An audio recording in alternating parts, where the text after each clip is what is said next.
や多分じゃなくていくらっつって、いくつ欲しいんですかって言われて、いくつ欲しいんですかって聞いたら、向こうが3つって言って、じゃあ3つあげますって言って、売るのがめんどくさかったから自分あげたりしてましたね。ただ友達にその話したら、売るのめんどくさいからあげといたって言ったら、いいよ別にって、盗まれたって言っとくからっつって、そんな、なんだろう、それぐらいは自由ですね。時をちゃん1202さんわらわらそれぐらいは自由ですね。結構適当でもなあなあとなるっていう。まあ、うちの友達だけかもわかんないですけど、結構バカな高校とか行ってたんで。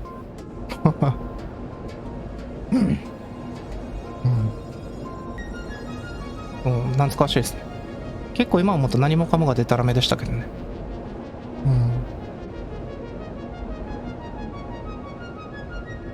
あとは方言とかですかね。ちりとりってあって、沖縄ってゴミ箱のことちり箱って言ったりするんですよ。でそのちり箱っていうのを方言って知らなくて、ちり箱どこっつって、ゴミ箱のことって言われて、そうそうそうっつって、いやならゴミ箱でいいんじゃないって言われていやちりとりとちり箱ってセットじゃないのみたいなこと言ったら、なんかはみたいなとか、ちり箱って方言なんだってありましたね。時をちゃん1202さん確かにちり箱って言わないかも。伝わるけど。そうそうそう。あとね、結構恥ずかしい思いはそれでもしてますけどね。あとは上京して初めてできた彼女に、なんだろうな、まあ何の会話か大体わかると思うんですけど、服を着るとかあるじゃないですか。あれって沖縄って服つけるとか言うんですよ。つけるって、服を着ることをつけるって表現がするときは結構あって、多々で、つけときなよみたいな感じのこと言うと、っつって、つけるって何、着るじゃないのみたいな。いや服つけるって言わないって言ったら、つけるのはブラジャーだけなんですけどってなんか切れ気味で言われて、ってブラジャーは確かにつけるっていうのは着るとは言わねえなと思って、ってなまってんだって思ってあれはびっくりしましたね。本当に半切れ気味で言われましたからね。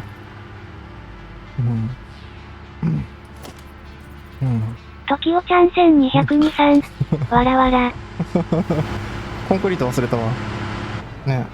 あれはあれは何とも言えないな。何とも言えない情けない気持ちになりましたね。恥ずかしいではないな、情けない気持ちでしたね、あの時は。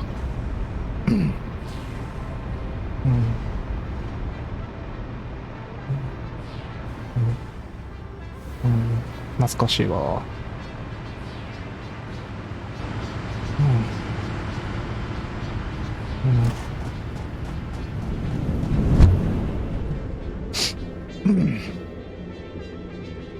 いや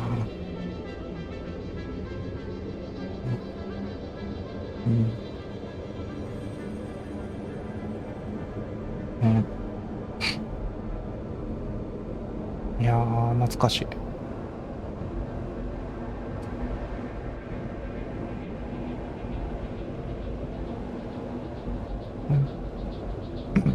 あれ、時代さんって今日もデドバとかやってるんですか？今日もなのかな。今日デドバやったんですかね。アイテム欄いっぱいかな。じゃあな、コンクリート持ってるな。大丈夫か。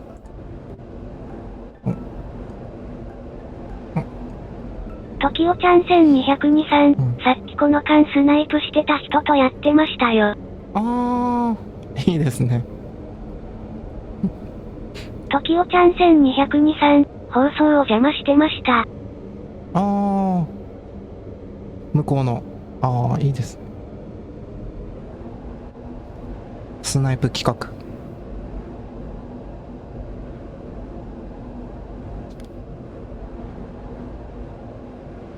いや時をちゃん1202さん、ラジオ体操で子供を起こすって言って終わった。わら。お子さんいらっしゃるんですね。子供を起こす。いいなぁ。そのラジオ体操する時期に戻りたい。してた時期に戻りたいか。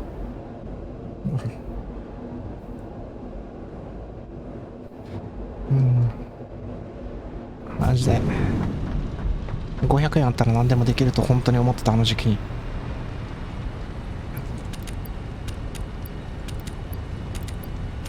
いいな子供。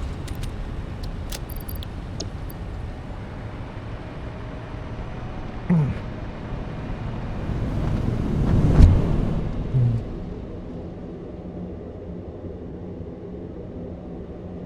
うん。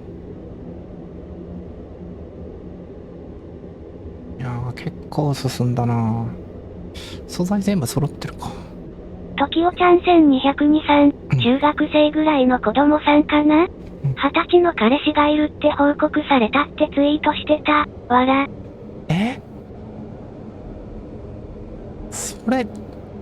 それなんか結構犯罪チックですよね。高校生同士だったらわかるんですけどね。高1同士とか中学生同士とか。時代ちゃん1223、わらわら。20歳、まあ20歳も言うてこの間まで大学生みたいな感じだから、学生気分抜けないからちょっと危ないような気はしますけどね。うんうん、まあどっちが男でどっちが女かによりますね。20歳が彼女の方だったらまだなんか両親ありそうな、両親っていうかちゃんとした考え持ってそうな気しますけど、まあでもないよなそれは。女の人が中学20歳、付き合わないな。多分20歳が男ですね。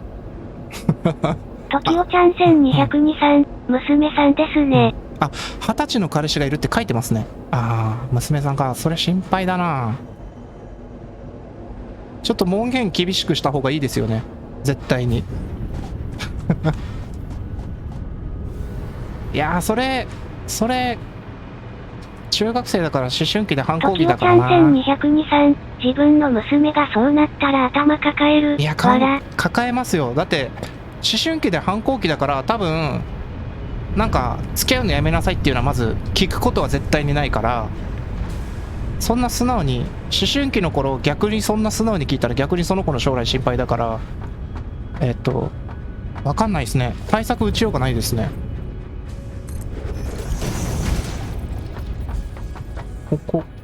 ギリギリ OK かな。いやー、それ悩むな。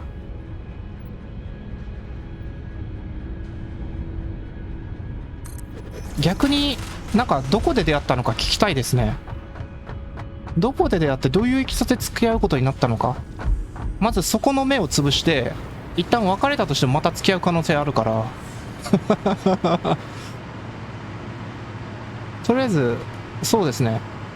まあ別れることはないにせよ、またなんかで別れた時に付き合うことがないように、そういうのは防ぎたいですね。自分の娘がそれだったら、もし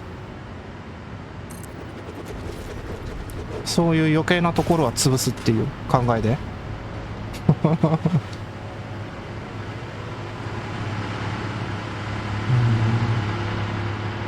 やー、中学生だから一番若い年齢で12歳か、小6で一番年取ってても16歳か15歳か。あー、ダメだね。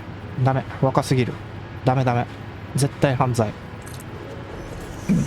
時代ちゃん1223、16って言ってたかな。ああ、高3ですかね。いやでも、まあ、16歳で結婚はできるけど、ちょっとそういう話じゃないって感じですよね。本当にね。言ってそうですね、その娘さん。私結婚できる年だから私に彼氏選ばせて。うん、私の人生よみたいな。すげえ、まあ完全な妄想だけど言ってそうな気する。別れなさいとか言ったら。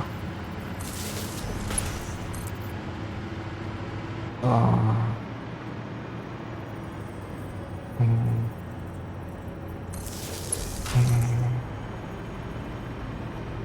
いやーでもな、大人にしか分かんないよな、その感覚。子供、いやー子供。時代ちゃん1223、直前の放送で娘さんはもう結婚できる際だよねって話してたの笑った。まあまあ、その年頃って付き合うイコール結婚ですもんね。まだそういう考えっていうか、なんだろう、見定めるっていうか、とりあえず付き合ってみようかっていう感覚の年ではないですよね。結婚はもちろん見据えるけど、とりあえず付き合うっていう感覚はない年ですもんね。まあね、結構しっかり人だと、時おちゃん1202さん、うんその直後にすぐツイートしてたからマジ草だった。すげえな。ツイッターやってねえからな、全然。ツイッターの使い方がわからないっていうか、なんだろう、楽しみ方がわからなくて、前持ってたんですけど、アカウント。使ってないですね。やってないですね。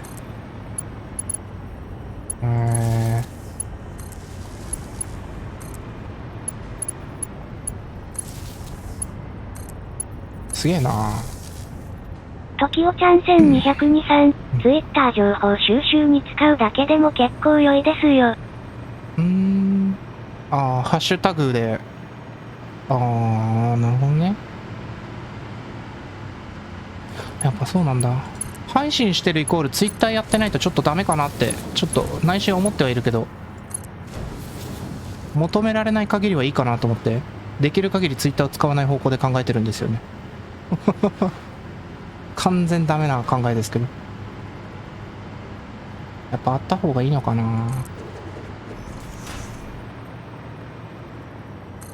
あれずれちゃった。時おちゃん1202さん、好きな公式アカウントとかフォローしておけば、興味関心に近い情報にすぐ気づけますね。あー、やっぱ最新なんだ。あれはどうですか？インスタ。インスタって俺完全に女性向けだと思ってるんですけど。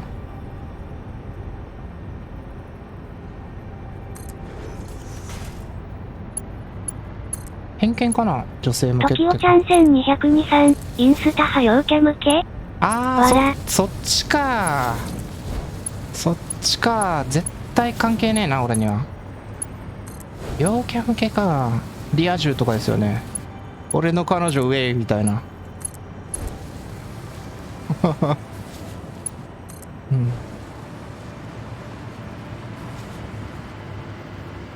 インスタはそういう感じか。とりあえずなんか芸能人はやってるって感じはしますけどね、インスタ。どんな芸能人も。恵比寿吉勝もやってそう。時おちゃん1202さん、リアルでもインスタやってますって聞かれて、リアリネしかやってないですって答えました。インスタやってますって聞かれること自体がもう陽キャの証なんじゃないですか。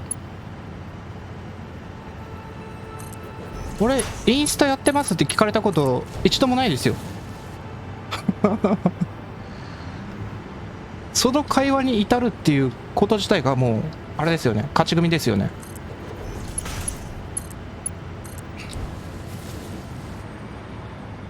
そんなことないのかな。時おちゃん1202さん、いやそういう人とたまたま絡みがあったんですよ。ニコニコプさん、インスタやってますか？そうですね、初めて聞かれた質問なんですけどなんだろう、社会との関わりとして時おちゃん1202さん、陽キャや社会と関わりを持とうと思ってやろうかなって思った時期はありました。もう完全に陰キャの考えですよね。そのやろうと思ったっていうその考えそうやばいですね。社会と関わりは持たないとな。いや仕事はしてるけどね、なんか狭い世界なんですよ。さあこれで電力だいぶモリモリに上がりましたね。やべえインスタやってますかって初めて聞かれたわ。俺の初めてニコニコプさんだわ。やってるって答え。時おちゃん1202さん、ツイッター矢印チーウシ陰キャ、インスタ矢印陽キャ、わらわら。ツイッターチーウシ陰キャ、インスタ陽キャ。これチーウシって何ですか？タイピングミス？そういう単語があるのかな？ツイッターチーウシ。何これ、噛んだだけ？インスタ陽キャ。フェイスブックはもう古いみたいですね。トキオちゃん1223を知らないんですか？わら。そういう単語があるんですか？チーウシ？チーウシ陰キャ？チー牛って呼べばいいんですか？チーウシ陰キャ。チーズ牛丼。トキオちゃん1223、ぜひ調べてみてください。マジで？チーウシって言われてもチーズ牛丼ぐらいしか思いつかないけどな。チーウシ。チーウシ。チーウシとは、チーズ牛丼。何これ？チーズ牛丼とはいわゆるオタク陰キャネクラと呼ばれる層に対しトする。キオちゃん1223、そこに行き着いてるのがむしろすごい。マジですか？だけどこのチーウシがオタク陰キャネクラと呼ばれる層に対して揶揄か。揶揄として用いられるインターネットスラングだよね。チー牛って読むんですね。チー牛って書いてますね。チー牛。知らなかった。テレビ全く見ないから知らないトキオちゃん単語とかね。1223、チーウシって初めて聞いたときチーズ牛丼なんて知らんかった。そうなんですか。完全に俺勝ちましたね。陰キャでマウント取りましたよ。陰キャ用語で。マウント取ったのか。トキオちゃん1223、わらわら。そもそものこの会話のきっかけはトキオさんなんで、マウント取りようがないんですけど。チー牛ね。どんな風に使うんだろう。あいつチー牛っぽくねみたいな。そのぽくねって言い方がもう古いんだけど。トキオちゃん1223、そうそう。やっぱそういう感じなんですね。あいつ絶対チー牛だよって。言われたくねえわ。明るくチー牛ですいませんって返したら陽キャになるのかな。いや、そんなわけないよな。いやトキオちゃん1223、陽キャが軽蔑する感じ。怖え。怖えな。それできねえな。それやべえな。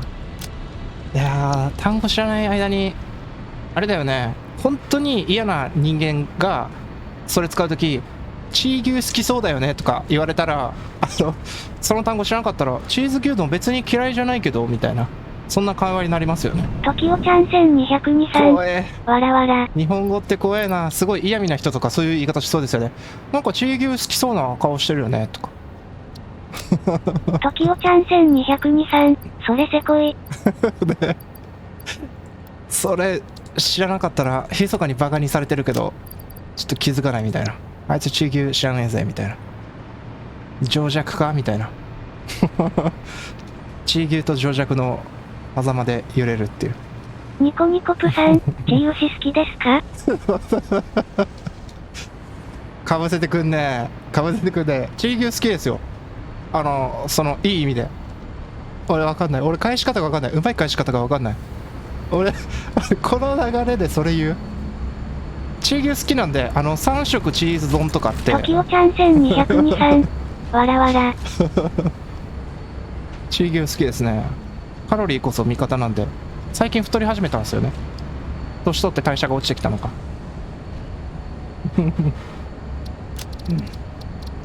いやー、チー牛好きですかがまさかの煽りになるとは思わなかったな。これあれですよね。チー牛好きですかって聞いて、相手が好きとか嫌いとか答えるじゃないですか。そしたら自分は嫌いですってみたいな返事したら、なんかちょっとやや確信犯ですよね。なぜチー牛を聞いたかっていう。考えすぎかな。いやちょっとあれかな。トキオちゃん1223、わらわら。チー牛って単語を知ってるかどうかをなんか探りを入れられた感じですよね。チー牛好きですかって。いや別に普通かな。あ、私嫌いなんですよねつって。あ、そうなんすかみたいな。なんでこの人聞いたんだろうって、そっから会話は弾まないけど、なんか知らないところで何かが決定されたっていう、その自分の知らないところで、うん、布入れたのどこだっけ。こっちか。布入れたのこっち。いやー怖えなー。いやーそれ怖すぎる。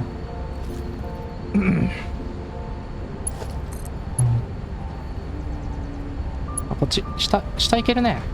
はい、下ガスフィルターセーブ。トキオちゃん1223、俺知らない時に聞かれてたら、チーズ牛丼って何って聞き返してたはずだから、もう勝ち組。ああいいですね。あー確かにな。知ってることがいけなかったのか。知ってることだけどそこニッチすぎない？有名なのかな。だけどチー牛で検索したらすぐ出たから、まあ有名だよね。有名じゃないってことはないよね。ネットスラングか。感慨深いな。ネットスラング。そう、ここで石炭が取れるんで、ここに布持ってきてガスフィルター作ろうかなって。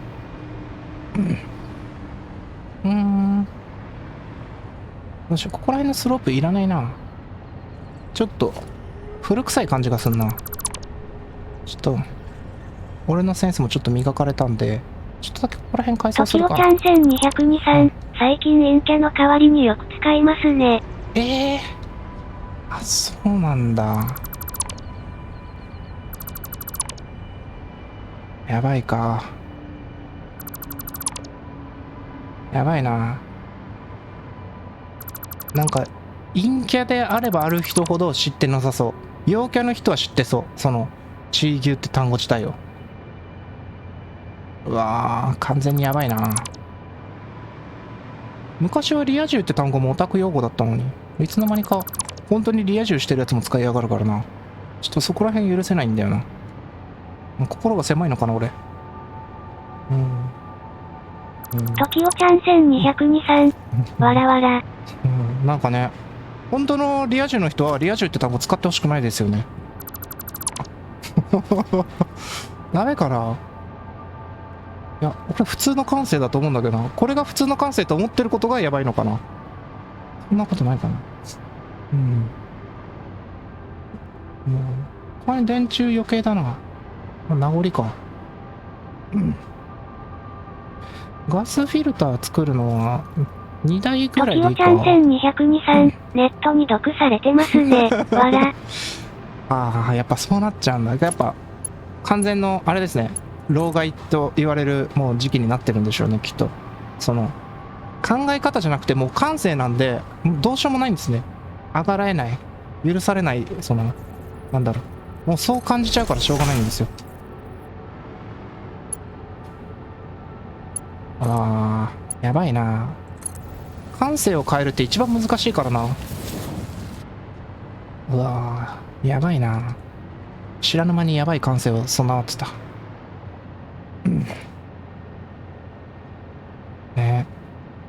トキオちゃん1223、最近って結構ネット用語が一般用語になってますよね。ああ、なってますね、本当に。だってもう完全ググレカスとかそういうのもなかったですよね。一般的な人は使ってないですよね、絶対。ね、ググルとか。まあググルは古すぎだけどね。略語あったじゃないですか。ググレ、トキオちゃん1223、ググレカスね。あ、そうそういう略語ばっか使ってる流行った時期ありましたもんね。いろんな略語がそれでね。俺それでバーベキューの略 BBQ 見てちょっとびっくりしましたね。陽キャも使ってんのかと。その略語、これ陰キャの言葉じゃねえよなっていう、びっくりしましたもん。そういう略し方って俺陰キャだけだと思ってましたからね。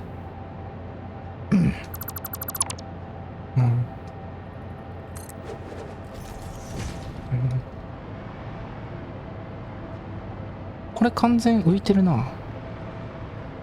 申し訳程度にスロープ作っとくか。反対側か？こっちか。よし。トキオちゃん1223、ドクンとかね。あー、ドキュンありましたね。本当にすごい昔だと、そのドキュンって家具師とかですよね。なんか香ばしいわみたいな表現でしたよね。あれ違うかな、当たってますよね。そうそうそう。なんかこいつめっちゃかぐわしいんだけどって。そうそうそう。夏いわ。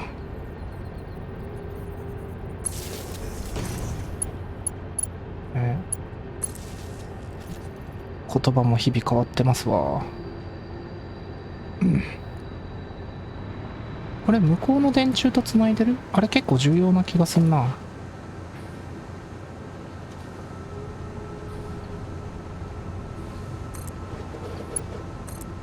いやこれとつなぐか。さすがに宙に浮いてるのはちょっといただけないんで消しとこう。でここら辺もこれも消しとくか。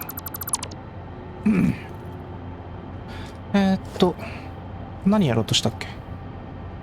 組み立て機だ。組み立て機でガスフィルター、ゴムと布地、ゴムは向こうから持ってくるとして、ここに組み立て機じゃない、製造機か。製造機作るか。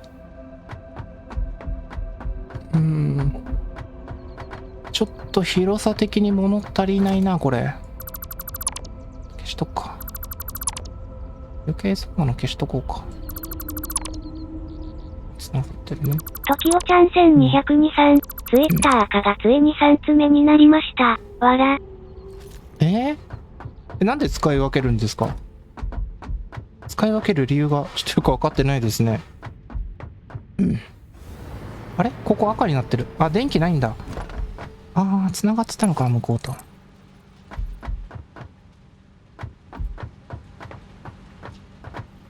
れ。よし。同じ川3つ目。ここら辺いらないっちゃいらないか。なんかちょっと宙に浮いてるもんなこれ。トキオちゃん1223、メインが配信用で、サブが情報取り用の普段使いですね。すげえな。そういう風にやるんだ。だけど配信用とプライベート用は確かに分けた方がいいけど、情報収集用って別にコメントしなければいいんじゃないんですかね。そういうわけじゃない。なんか分ける意味がちょっとよく分かってないんですよね。情報収集用で。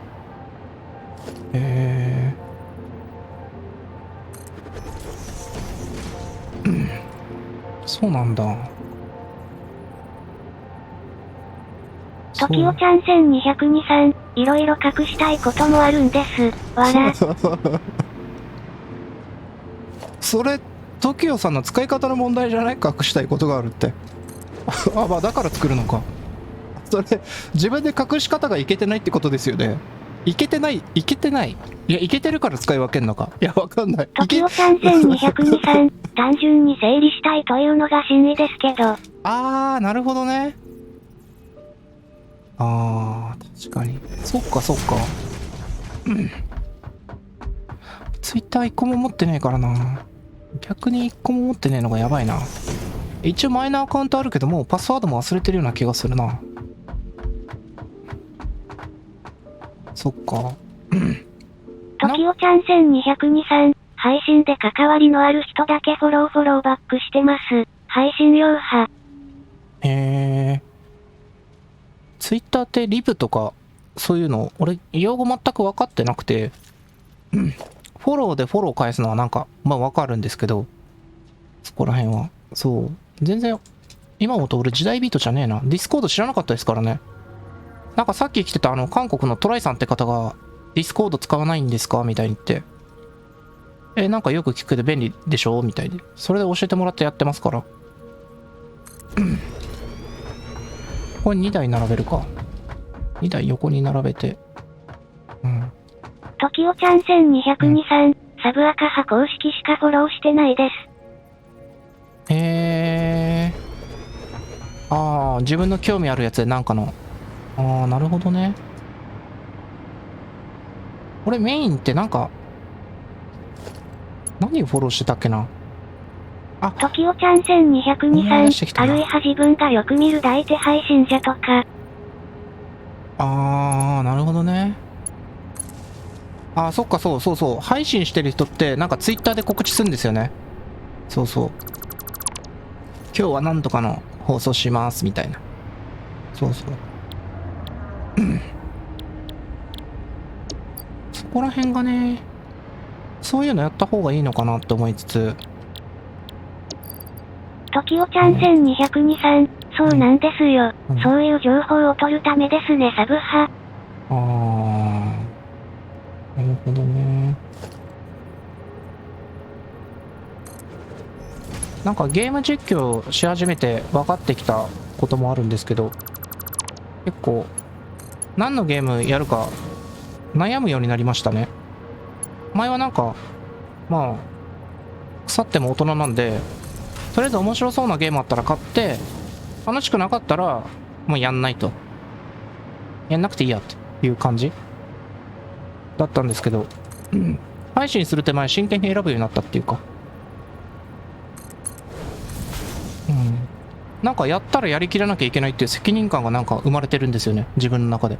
お前そんな責任感ないだろって言われたらあれなんですけど、そう配信すると結構ゲームなんか悩みますよね。だけどあんまり調べすぎるとゲームやった時なんか楽しみが薄れるんで、直感的に楽しそうなのとかそういうのはやっぱり選びたいですね。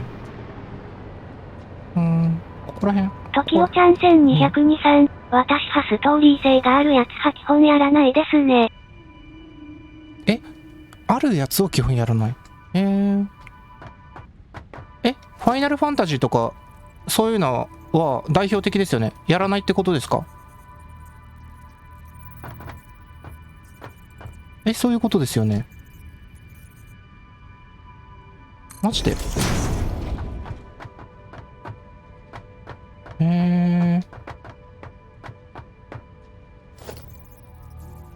すごいな。初めて聞いたかも。トキオちゃん1202さん、そうですね、追えない人とかも多いですからね。よりリスナー目線に立ってるんですね。すごい。俺これシミュレーションゲームとか前置きとか説明とかあんまりなしで、やってみたいからやってみますみたいな、シミュレーション好きなんでって始めて、これストーリー性はないって意味ではいいんですけど、これ説明する気もあんまりないですね。説明する気もあんまりないってちょっと致命的なんだけど、そうですね。マジか。まあ基本雑談が好きなんで、別に多分見てる人も今これ何やってても多分関係ないと思いますけど。ダメだろ、俺だから言ってることが致命的なんだけどな。バイオとかやったら一緒にプレイしてる人以外ほぼ死んだわら。バイオとかやったら一緒にプレイしてる人以外ほぼ死んだ。なるほどね。プレイしてる人以外は確かに興味ないみたいな感じで見ないんだ。はあ。やっぱ一緒にやってみよう系がいいんですかね。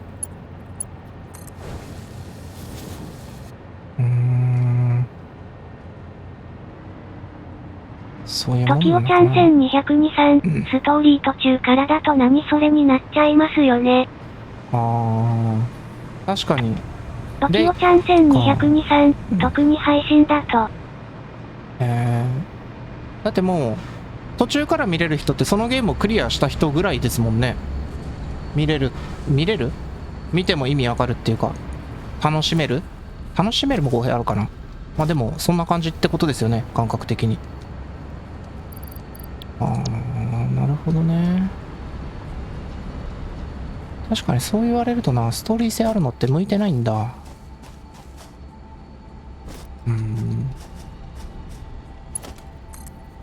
トキオちゃん1202さん、やってる本人派めっちゃ盛り上がってるんですけどね、わらわら。あるあるですよね。配信者あるあるですよね。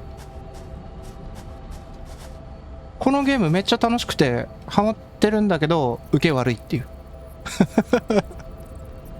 あるある。まあでもあれですね、楽しさを伝えられないそのもどかしさはありますけどね。だけど人によって好みは違うからな。ゲームなのに考えてゲームしたくないとかいう人もいますよね。直感でゲームしたい、そのリアルでもいろいろ考えてる、なんでゲームでもいろいろ考えなきゃいけねえんだよとか。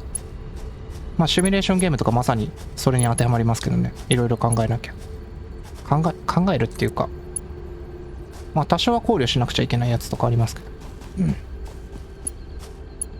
ね、そうなんですよね。トキオちゃん1223、ゲームカテゴリー派タイトルでリスナーついてくるんで、ゲーム配信者の宿命ですよね。ああ、そうですね。俺なんか本当にあれなんですよ。まあぶっちゃけだとなんかトライさんっていうその韓国の方とも話したんですけど、俺マインクラフトって何が楽しいのか全く分かんないんですよ。そう、あれがなんであんなに人気あるのかも分かんなくて、まあまあ自分の世界観作ったりとかでトきるキオちゃんっていうのは分かるんですけど、 1223、わかる、俺も興味ない、わら。ね、まずグラフィックがいけてないですよね、角張ってて。そうなんかグラフィックで楽しめない感じはするんですけどね。トキオちゃん1223、それね、わら。ね、まあマインクラフトは最近までグラフィックは全否定してたんですけど、まあ、シミュレーションゲーム好きなんですけど、自分シミュレーションでファミコンみたいなグラフィックのやつあったんですけど、意外と面白かったやつがあって、ちょっとそこは目から鱗でしたけど考え方コロコロ変えててあれなんですけど、まあ、でもマインクラフトやっぱりいけてない感じはしますね。まあ人気出てるからいけてるとは思うけど、実際はマインクラフトだけは分かんないですね。理解しがたい。石炭って結構近場で掘ってたよな。どっかにあったよな、石炭。あったあった、あっちだ。石炭やーい。ここ、結構石炭出てるから。これ引っ張るか。これ1年からそのまま、向こうに。反対側にも回せそうだね。ちょっと、中距離引くのまた嫌だから。これでやるか。そうそう。ここら辺まで引っ張ればいいや。よーし。これで。トキオちゃん1223、だから正直やりたいゲームをやらないのが、ゲーム配信になっちゃってますね、わら。なるほどね。そこも宿命なのかな。まあ、ゲーム配信って途中でやめちゃダメなんですかね。あまりにもつまらないゲームがあって。いや、まあ、まだ出会ってはいないんですけど、あまりにもつまらないゲームがあって、もうやるのが苦痛だと。そう、そこら辺悩みですよね。やっぱ配信者の定めっていうか、なんか人としてみたいな感じしますよね。配信者としてもあるけど、なんだろう。トキオちゃん1223、むしろそれをネタにしたら良いんじゃないですか、わら。ネタにしてマジか。そういうのもありなのかな。あれ繋がんない。あれ合流機にしてる。合流機間違い。いやー、なんかね、なんかすごい、別にたくさんの人が見てるわけじゃないけど、あまりにもつまらなすぎてゲームやめたら、そのゲームを作った人がまあ何か言ってくるんじゃないかっていうのと、あとやっぱゲーム作った人もね、こんなクソゲー作ってられるかよって思いながら作ってるわけじゃないと思うんで、いや絶対楽しいこれっていうので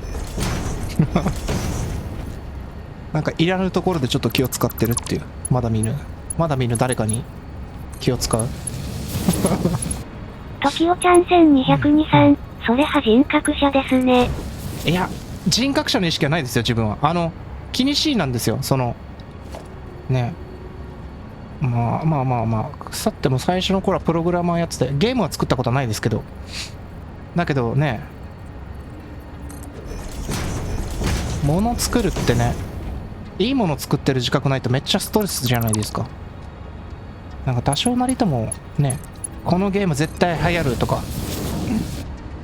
すごいコアだけど絶対ファンがつくとか思いながら作ってはいると思うんですけどね。どんなゲームであれ。まあ悪乗り行き過ぎて全然売れなかったゲームだったら、まあ自業自得だよねって言い方はできますけど。こっからこうか。こうか。来た。ガスフィルターできてる。こちらへん。あっち繋げられる？あ、遠いか。まあ気にしない方がいいか。時おちゃん1223、作り手の気分になると、いろいろ考えちゃいますよね。そう、考えますね。だけど、どうしようもないバグだけを放置してるオンラインゲームとかは腹立ちますけど、正直。技術的な問題とかそういうのは置いといて直せよと。言い訳はいいから直せと。そういう気持ちにはなりますけど、正直。時おちゃん1223、デバでの批判派止めてください。それはありますよ。本当に。ね。売り切り型のゲームだったらまだわかるんですよ。オンラインパッチとかできないやつだったら。まあ、デバッグいっぱいしてこうなったから、まあしょうがないねと。見つからなかったもんしょうがないってなりますけど。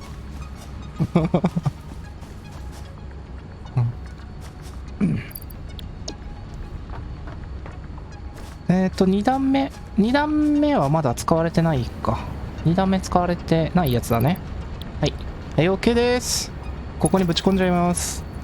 いや、ガスフィルターよく使うかな。一番下にしようかな。一番下そう思って開けてるやつあったよな。これか。ここ使ってないよな。よく拾うだろうって思って。これにすっか。これを裏手に回して。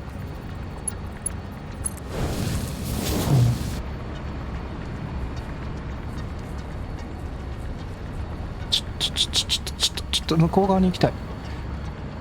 これ繋がる？他の設備の領域を侵害しています。曲がってるのかな？落ちちゃった。この倉庫を使ってるのか。一旦まっすぐ行かないとダメか。まっすぐ行くにはどっかに立てたっけ？なんか立ててないか。ちょっとガイドライン的なの欲しいな。なんかめっちゃくちゃくちゃ聞こえるけど、お前か。どっか沈んでった。下行ったか。よし。こっちか。ここら辺かな？ここに。よっ。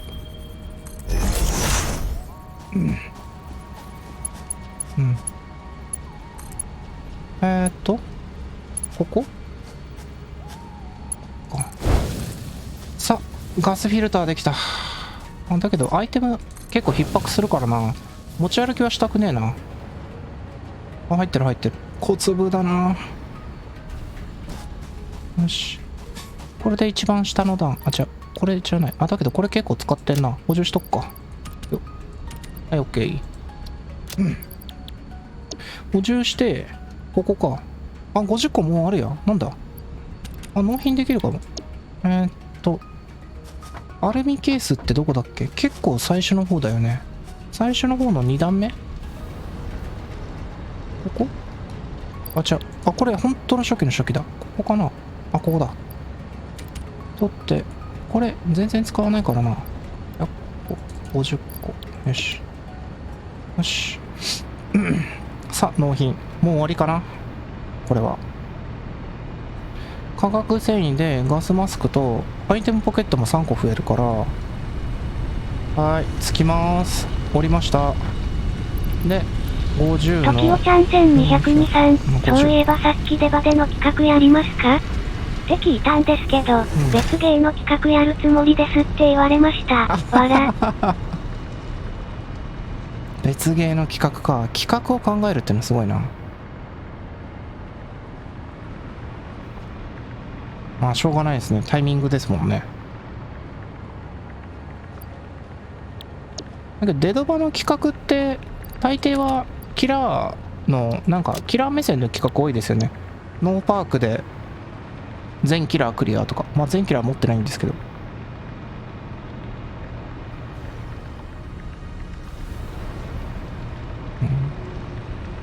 うん。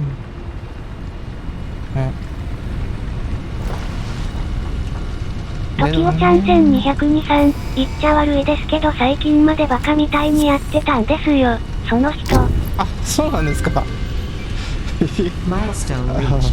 With the new hazmat suit and iodine-infused filters, you will be protected against uranium-based radiation. 別に言っちゃ悪くはないですけど、表現的にはバカみたいにやってるっていうのはどうかと思いますけど。なんで別ゲーやるんですね。なんかあったんですかね。なんかキラーが辛いとか、煽りが辛いとか、俺みたいな煽り、辛い煽りにあった。もう耐えきれない。これか。誘拐モジュラーフレーム。これ。トキオちゃん1223、毎回誘ってくるから面倒になってもう参加しなくなったんですよ。わらわら。あ、そうなんですね。すごいな。毎回誘うって陽キャですね。すげえな。本当の陰キャは一回断られたらもう誘わないですよ。すげえな。明るいな。そんな感じしませんかね。俺だけかな。なんか誘うの怖いですよね。トキオちゃん1223、それでいざこっちから聞いたらやらないっていうね。うわぁ、ムキになった彼女みたいな反応ですね。ね、まあ、あんなに海行きたいって言ってたじゃんみたいな。トキオちゃん1223、わらわら。ね。ね。本当に。うん。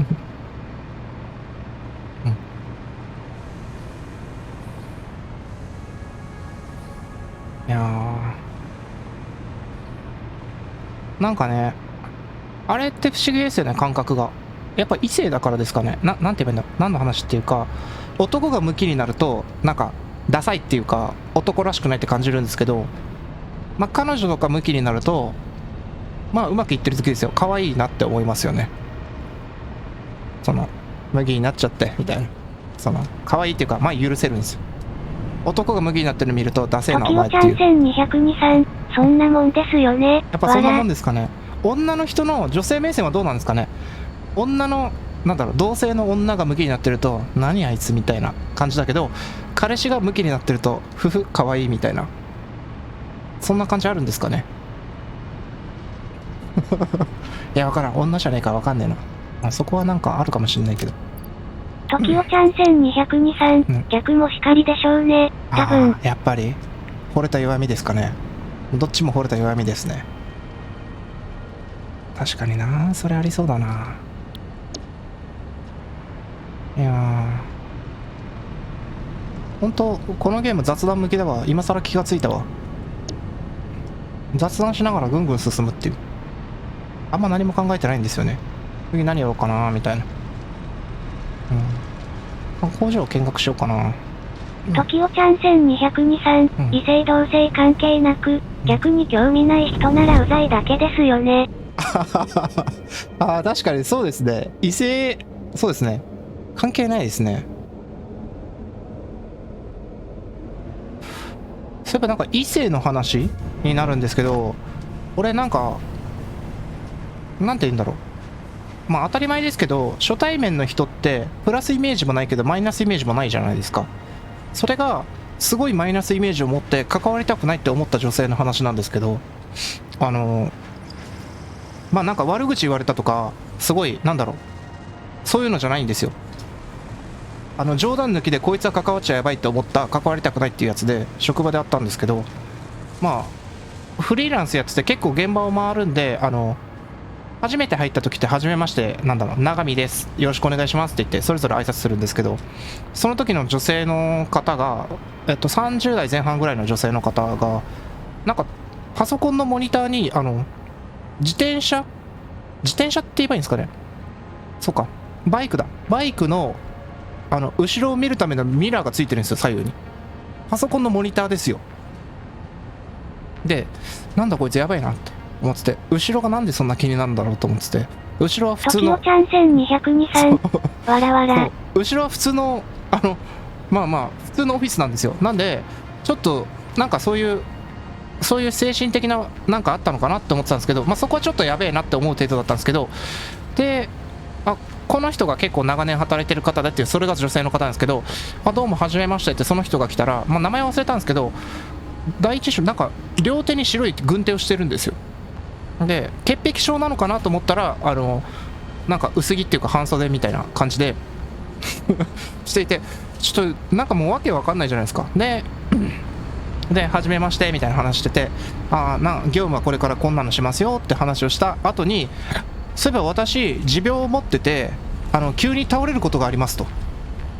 そうなんですか、大変ですねって言って、いや、本当にすぐ倒れるんで、その時は、なんか胸ポケットになんかニトロかなんか入れてるんで、その薬を私に飲ませてくださいって言われて、俺、こいつとは絶対かかりたくないって正直思いましたね。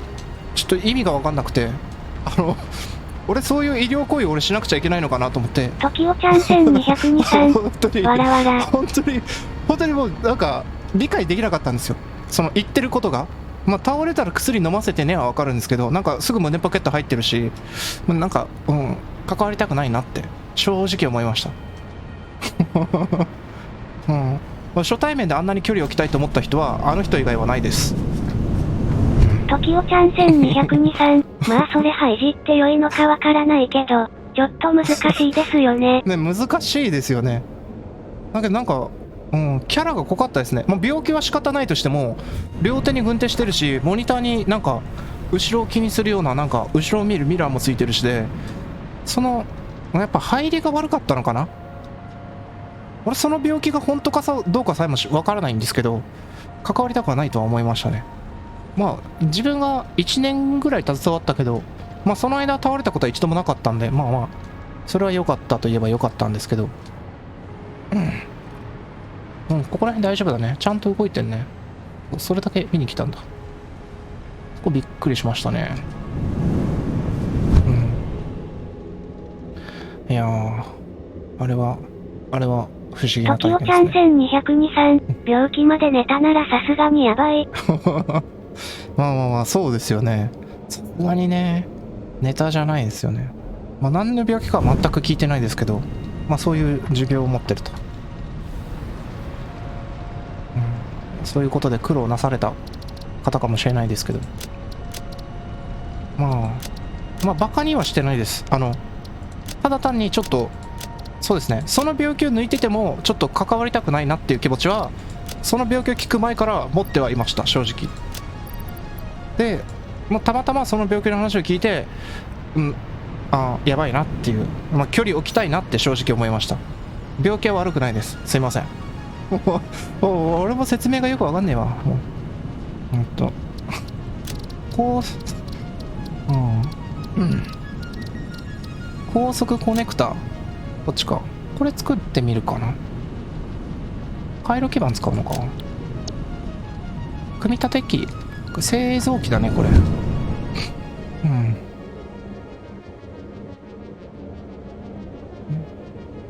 結構遠くまで輸送しなきゃいけなくなっちゃうな。ここに作っちゃったからな。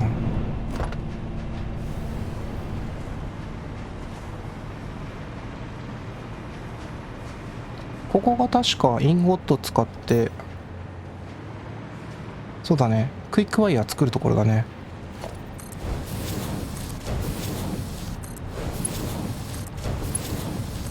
ここ最近4にしたような記憶があるんだが、もう5にするのか。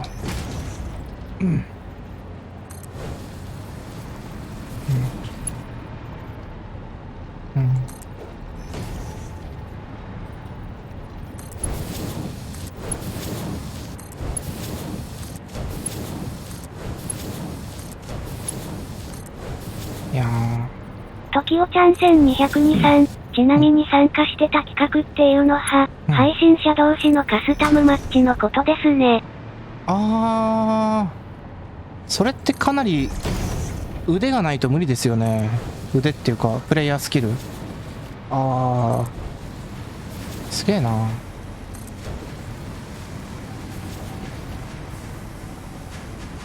そっか。時矢さん逃げるのうまいですからね。逃げるじゃない、チェイスがうまいですからね。時おちゃん1202さん、そこのリスナーさんを動員してやる感じですね。わら。あー、なるほどね。すごいな。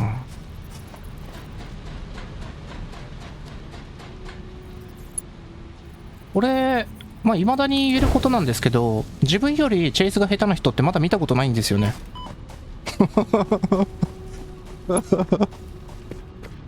なんて言えばいいんですかね。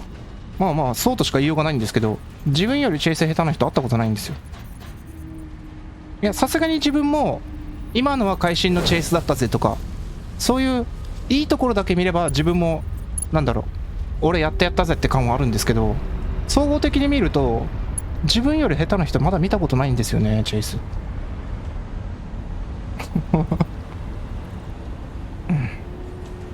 よし、まあ何とも言えないですよね。時おちゃん1202さん、いや私からすれば、さすがにそれはないっすよ。わら。いやー、多分ね、まあわかると思いますよ。さすがにそれはないっていう俺逃げ方すること結構ありますから。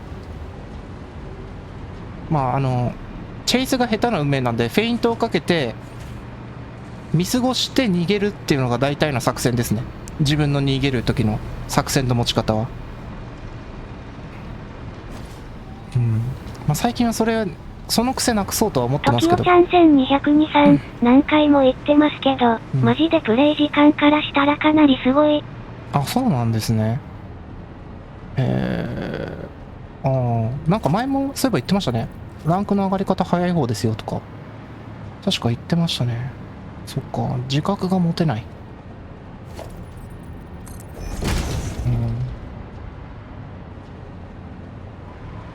よし、じゃあちょっとまた今日らへん夜やってみますかね。夜っていうかもう結構いい時間になっちゃったな。やばいな。ちょっとここ塗り替えたら終わりますかね。すげえ、やっぱ雑談とかあると楽しいですね。すげえ、だいぶ前に終わるつもりだったのに、もう続けちゃってるっていう。よし、ここ塗り替えて。これからここが、時おちゃん1202さん、わらわら待ってます。はい、もう今日大切な商談の面談があるんで、よし、そこがうまく通れば、面談っつっても結構あれですけど、よし、じゃあ終わりに向けて景色のいいところ行きますかね。時おちゃん1202さん、それは大変じゃないですか。結構フリーランスなんで面談は結構あるんですよ。まあ今回のはちょっと経路がかなり違う面談なんですけど、そうですね。そう、固まった。なんかずっと働けるかどうかの面談。いつもはなんか短期的な半年間だけ働く人募集中みたいな面談なんですけど、半年とか1年と。まあだけどいろんな、そういえば話変わりますけど、全然いろんな現場を見て回って思うことは、やっぱりどこの現場も癖のある人はいますね。癖のある人と、なんか言い方悪いけど、なんかチームの輪を乱すような人はいますね。そういう人たちとどう付き合っていくかが、仕事をどううまくできるかのコツですね。自分が得た経験としては。いろんな現場見てきて。まあどっかでそれを活かせたらいいんじゃないかなとは思いますけど。時おちゃん1202さん、なるほど、難しいですね。本当にいろんな現場行って長年働いてて辞める人って大体みんな人間関係ですからね。で、本当に合わない人間は合わないんで、そこをうまく割り切って、なんだろう、仲良くしなくていいんですよ。関わり合い持たないっていうか、仕事だから関わり合い持つしかないですけど、まあそこはそれぞれのやり方があるかもしれないですけどね。難しいですね。まあいいや。終わりますかね。ちょっと、最後あまりなんか、まあいいや、はい。終わりますね。ご視聴ありがとうございました。すいません、なかなかと。じゃあ終わりますね。こちらもコメントって。よし。ときおちゃん1202さん、お疲れ様です。はい、ありがとうございます。そちらもご視聴ありがとうございます。お疲れ様です。ご視聴ありがとうございました。クスナガミックスさん、ご視聴ありがとうございました。はい。それじゃまた。